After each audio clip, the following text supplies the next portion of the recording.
Did a lot of M&A in America, billion-dollar deals in Manhattan.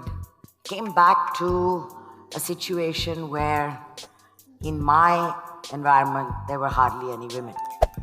You went to court, maybe two women, none of them were speaking. They were all dutifully listening, standing behind the men. The clients for whom you argued the case looked at you and said, "What a sweet girl, how nice," and went to the man. Women hold up half the sky, but the other half doesn't know it yet. What does India have to do to really achieve its dreams in the global landscape is to make sure that the other half is recognized and finds its place in the sun.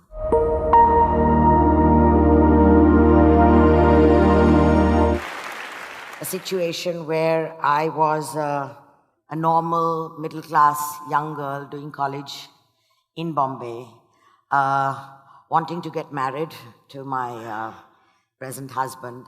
And the minute I announced it, my mother, within 20 days, put me on a plane and sent me abroad to study. And she said, "Forget it. What are you talking about?" I had no admission. Term was round the corner. I was on a plane. Bye-bye marriage. You went there and I studied. I did my law. Said, "I need to get married now." Go to America. Went to America, did my master's. I think I need to get married now. Go work. Went to New York, worked for 5 years. Want to come and get married now? It's too early. Finally, my father said, "She's 28. He'll say no." Came back. Came back to what? Did a lot of M&A in America, billion-dollar deals in Manhattan. Came back to a situation where in my environment, there were hardly any women. I had a room, I had a secretary in New York, I had the ability to do my own deals.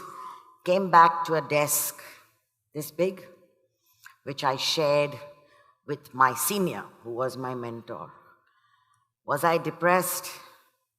I was devastated. I thought, oh my God, no man is worth all this. I struggled, and I thought, okay, this is it. You've made your big mistake. And you went to court, maybe two women, none of them were speaking. They were all dutifully listening, standing behind the men. The clients for whom you argued the case looked at you and said, "What a sweet girl, how nice," and went to the man. And this was going on for a couple of months, and to add to it, my senior told me in the second week of work, "These skirts and blouses that you are wearing in America. Now from tomorrow you wear your salwar kameezes." So I've been in salwar kameezes ever since. And so the boundaries closed in on me. The sky looked at it was falling in on me. And I think what happened was intuitively disruptive. And it was something which I thought was completely crazy. But in hindsight, I think that got me started. What was that? So my senior told me when I got my first matter finally, he said, for 1 year here, no charging any client, free. I said, free? I've just finished earning a nice salary in New York. I've just gotten married. I'm newly married. I need to pull my weight. And free. It's free. And as a result of that, I got more work than anyone else. And I could prove myself to people. And so I think that, sometimes doing something which is unexpected, actually cataclysmic in your world as a youngster, is probably the opportunity that you're looking for the next break.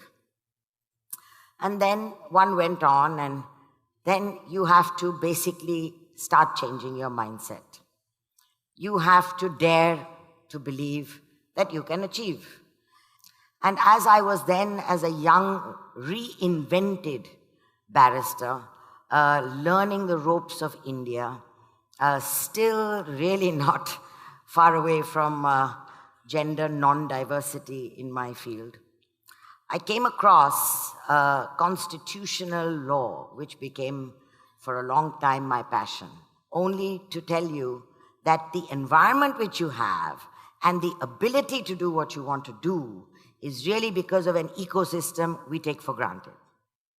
We have never questioned that India is a vibrant democracy. And we have never questioned that we can have talk shows with 6 people screaming at each other all the time.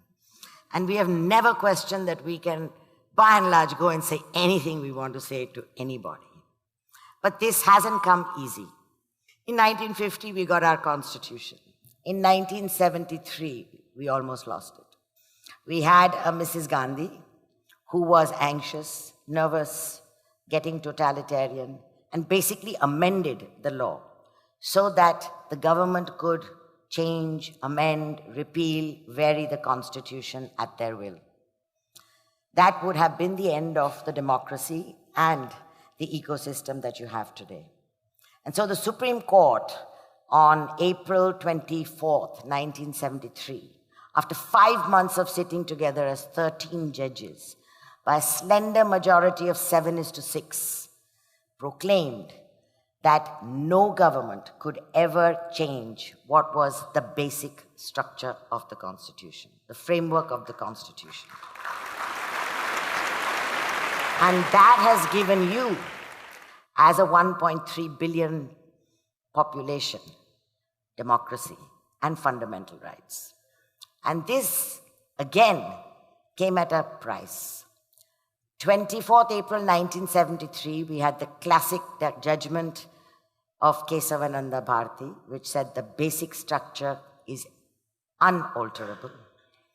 25th April, the next day, the Chief Justice Sikri, who delivered the judgment the earlier day, retired.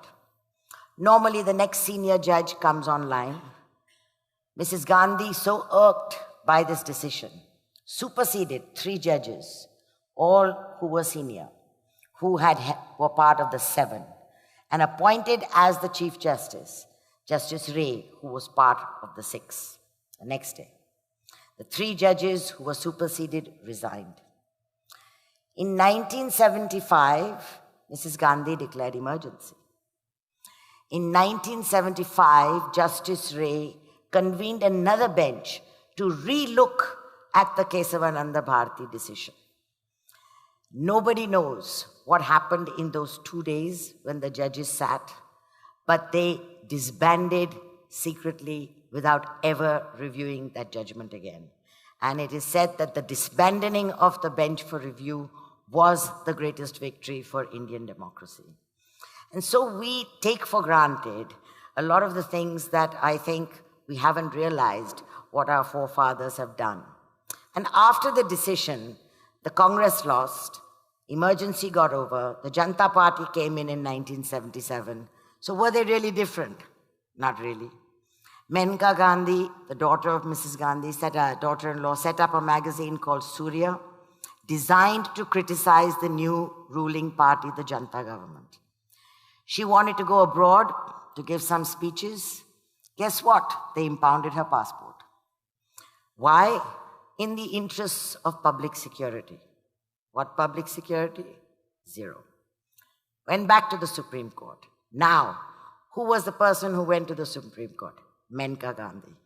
And what did the Supreme Court say? You cannot take away life or liberty without due process of law. And finally, due process, which you all take for granted today, came into effect with the Menka Gandhi judgment. And so you have the right, freedom of speech, freedom of movement, freedom of opinion, and the right to be disruptive as you are today. And so as I went along my journey of learning, of tackling the environment, I then decided that I had to believe that I had to stop thinking that I could not achieve. And I think that very much part of my journey was recalibrating my DNA to say, I really am no different. And that went into what I always thought we have to struggle with, and I think we still have to struggle with today, is the issue of diversity. You know, Women hold up half the sky, but the other half doesn't know it yet. And I was brought up, I'm a Baha'i by religion. We are brought up to say that men and women are equal in the eyes of God. My brothers, 3 of them, no other sisters, often tease me that I think he said equal, not unequal. So the other issue about what does India have to do to really achieve its dreams in the global landscape is to make sure that the other half is recognized and finds its place in the sun. We cannot economically, morally, spiritually really achieve going beyond the boundaries and going through the limit without recognizing that this half is an integral part of the workplace, the disruption, and the ideas that you have today. And I think I see it more as a lawyer, and I go back to where my journey started. And I feel that we often take things for granted when we are younger, but as we grow older, both as men and women, we tend to forget the value that we have to place on women in the invention space, in the workspace, etc. Now, what did I face which stopped me or got me depressed in situations in my career, and which will probably be with what you have? Corruption, depression about how the system really isn't perfect. I had a client once who told me, I want you to argue this, and this. And I said, but I don't agree with 50% of this. It's wrong. I'll argue what I need to argue. You argue this, and this. Then the tube light fell, right? I was being told to argue this, and this. So I returned my brief. But I was an unhappy puppy for a long time. And so I think when you are right now young, energized, enthusiastic, you've got all the adrenaline pumping through your system, for God's sakes, understand that you will definitely be put to the test. Not once, not twice, but often enough. And what are these tests? It's not just the traffic ticket, it's not just the ration card. It is the choices of being able to say no at a cost.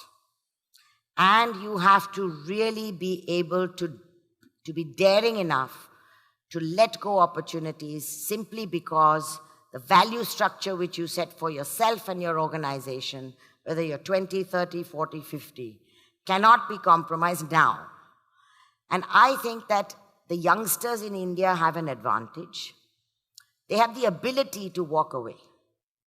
The opportunities that they are willing to let go at the cost of not wanting to lose the moral high ground, they're willing to do that more perhaps than the generation before. Commercial bribery, official bribery.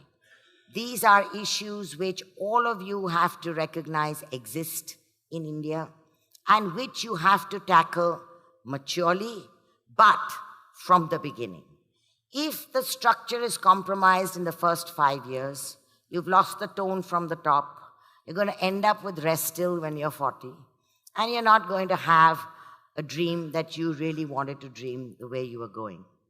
And I remember my father, who's also a lawyer, when I started, he gave me a couple of lessons. And one of them was, he said, you know, darling, all clients, without exception, are necessary evils. So don't do anything more than you have to do. Now I tell my clients about what my father told me, and I say, you know what, you're not even necessary now. And so what you need to do is basically set for yourself, your family around you, the organization, a value structure that holds you through the generations. So while you have to dare to dream, dare to be disruptive, dare to go global, dare to embrace diversity, I think the bottom line is, if you ask me what has helped me to go beyond the boundaries and to know that the sky's the limit, you have to dare to do the right thing. Thank you.